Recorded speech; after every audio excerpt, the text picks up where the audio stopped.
À Djibouti, le développement des infrastructures est devenu un enjeu majeur et une priorité, d'autant que la ville s'agrandit et se métamorphose.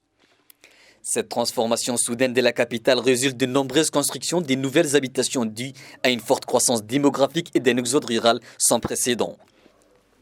Ainsi, pour désenclaver plusieurs quartiers de la ville, les gouvernements s'est lancé dans des travaux de réhabilitation des anciens axes routiers dégradés et impraticables et des constructions de nouvelles routes. Ces travaux prennent en compte l'évolution de la population et l'augmentation du parc automobile qu'a connu la capitale ces dernières années. C'est-à-dire les caractères opportuns du projet d'amélioration de la voie urbaine, car avant tout d'innombrables activités dépendent de la fiabilité des routes.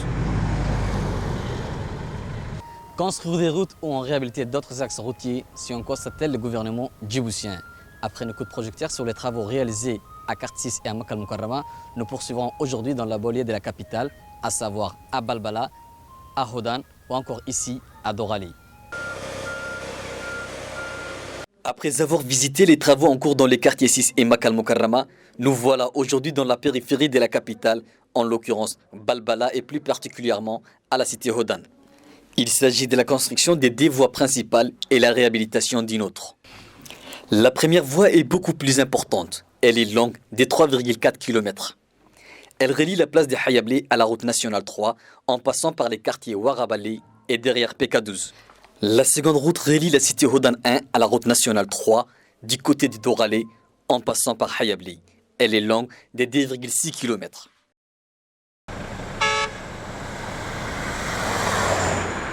Contrairement aux deux précédentes voies, la troisième existait déjà et nécessitait une réhabilitation. Il s'agit de la voie qui relie les quartiers Pompage à Hodandi.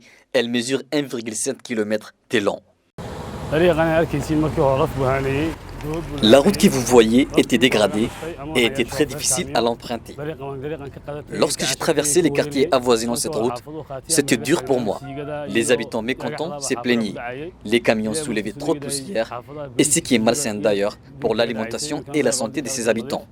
Mais à présent, tout est révolu. Nous en remercions Dieu. Comme vous le voyez bien, la route est désormais bien tracée et propre.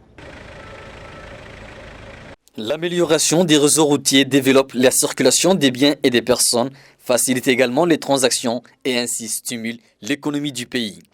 L'aboutissement de ces projets aura sans doute une incidence positive sur la vie quotidienne des habitants.